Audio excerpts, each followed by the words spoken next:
walikuwa wakifanya kazi pale wakumbukwe na wajumuishwe, Bwana Spika, kwa sababu wana familia, maisha yao yanapaswa kuendelea mbele, na sisi tukiwa wakilishi wao, Bwana Spika, na kwa sababu afya tayari imepelekwa katika gatuzi zetu, tunapaswa kuifuatilia na tuone inafanya kazi, na itafanya kazi, Bwana Spika, ikiwa kuna vifaa na vile vile kuna wafanyikazi. Kwa hivyo wafanyikazi ambao wamezoea na wana ujuzi na wamebombea katika ile kazi ni wale ambao ni wa NHIF.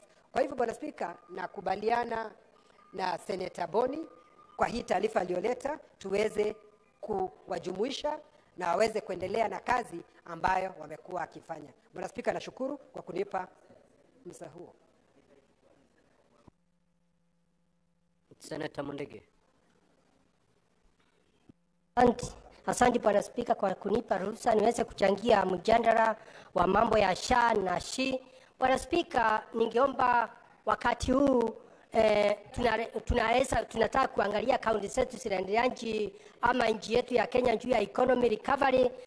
Tuache mambo ya vita mingi. Hii ministry ya afya imekuwa na shida nyingi hapa na pale, na mimi nikiwa senator wa Embu County niko na ushuhuda ati SHA inafanya kazi ile inafaa katika kaunti nyingi, kwa sababu hata sisi tukiwa Njumbi, Bwana Spika, imekuwa hata mambo ya harambee, mambo ya kuchangia pesa masinani inaendelea ikipungua. Kwa hiyo ningeomba Bwana Spika, mambo ya wale wafanyikazi wa zamani wasiweze kutimuliwa, wengine wako ni wachanga, wengine waliajiriwa hawana siku nyingi, hawana miezi nyingi, yende hawakuwa na makosa. Bwana Spika, naunga mkono waweze kuongezewa muda, waweze kuangalia makosa yao, waweze kuendelea na wafunzwe vile watakuwa wanafanya kazi na mambo ya SHA. Kwa sababu SHA katika Kenya, katika kaunti 47 tuko na ushuhuda, watu wengi wamekuwa akilalamika, lakini mtu yoyote akigonjeka na akienda akirashwa, pesa inalipwa na inaendelea vizuri. Kwa hivyo njia ya kurekebisha sio kutimua hao wafanyikazi,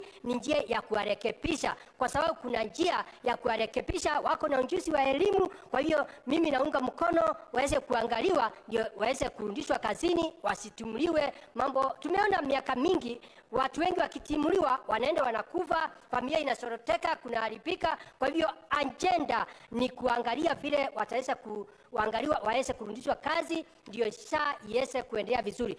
Pia mambo ya SHA tumesikia hata wenye muziki wale ambaye wiki jana walikuwa wameitwa na deputy president wa Kenya, walikuwa 50 na wamekuwa wakishuhudia na wamesema wataimba mambo ya Kenya vile SHA inafanya kazi, ingawa wengine nilisikia wakisema ni makosa, lakini nashukuru rais wa Kenya na deputy waweze kuita wenye muziki wote waweze kuimba mambo ya SHA vile inafanya kazi katika nchi yetu ya Kenya. Kwa hiyo Bwana Spika, wale watu wanataka kutimuliwa ni heri warudishwe, waweze kuelimishwa, na ninajua wakipatiwa nafasi watajitetea na mambo ya SHA itaendelea vizuri. Kwa hivyo mimi naunga mkono hii mjadala wa Senator Karware. Asante Bwana Spika. Senator Mandago.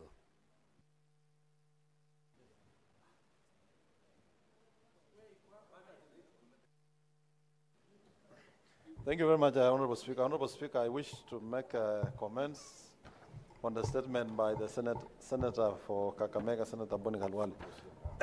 Honorable Speaker, indeed, I've seen this letter asking the SHA staff or the former NHIF staff who are going to be deployed and those who are going to be redeployed to other various agencies in government. Honorable Speaker, I want to say that as a committee and as this House, Honorable Speaker, when we crafted the laws that enabled the rollout of SHA and SHIF, Honorable Speaker, in our recommendation we had made it clear that no staff working under NHIF should lose their jobs.